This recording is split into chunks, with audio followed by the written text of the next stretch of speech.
కేసీఆర్ గారి దగ్గర మాట్లాడే ధైర్యం నాకు ఒక్కదానికే ఉంది కాబట్టి అధ్యక్ష ఈ అన్ని అంశాలు నేను ఎప్పటికప్పుడు అడుగుతూ వెళ్ళిన అధ్యక్ష. సరే పర్సనల్గా వారు నాకు తండ్రి పార్టీ అధ్యక్షులు, ఒక రెండు విషయాలు చేసినా ఒక రెండు విషయాలు చేయకపోయినా నడుస్తుంటుంది పార్టీ అన్నప్పుడు ఇంత పెద్ద వ్యవస్థ ఉంటే అనుకోవచ్చు అధ్యక్ష.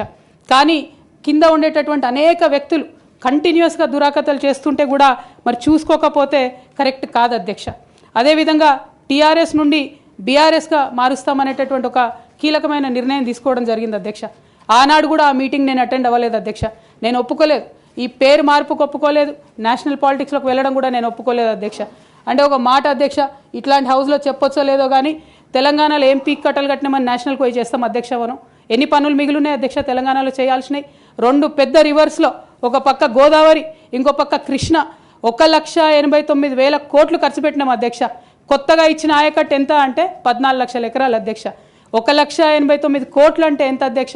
1,00,000 కోట్లు ఖర్చు పెడితే 20 లక్షల మంది పేద ప్రజలకు ఇంటికి 5 లక్షలు వేసుకున్నా 20 లక్షల మందికి పేద ప్రజలకు ఇల్లు ఇవ్వచ్చు అధ్యక్ష మనం.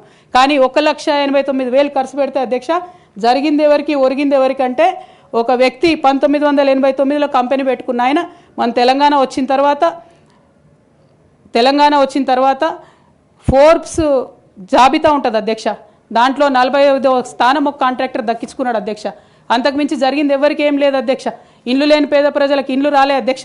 కానీ ఆ కంపెనీకి మాత్రం 1,02,666 కోట్ల విలువైన ప్రాజెక్టులు ఒకటే కంపెనీకి పోయింది అధ్యక్ష.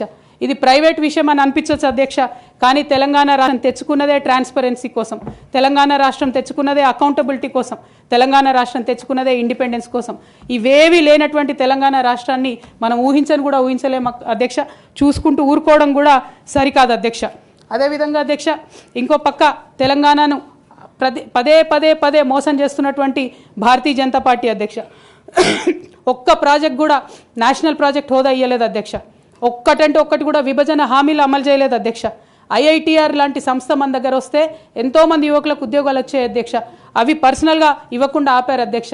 అనేక కంపెనీలకు అయితే మీరు మహారాష్ట్ర బోండి, గుజరాత్ బోండి అని చెప్పి భారతీయ జనతా పార్టీ పెద్ద నాయకులు చెప్పి ఇక్కడ యువకులకు అన్యాయం చేశారు అధ్యక్ష. భారతీయ జనతా పార్టీ మీద ఎడతెగని పోరాటం నేను చేశాను అధ్యక్ష. అది పార్లమెంట్లో మాట్లాడడం కావచ్చు, బయట మాట్లాడడం కావచ్చు, అనేక అంశాల మీద కొట్లాడడం కావచ్చు అధ్యక్ష. ఇంత చేస్తే కేసీఆర్ గారి మీద కక్షతో అధ్యక్ష ఆఖరికి నన్ను జైల్లో కూడా పెట్టడం జరిగింది అధ్యక్ష.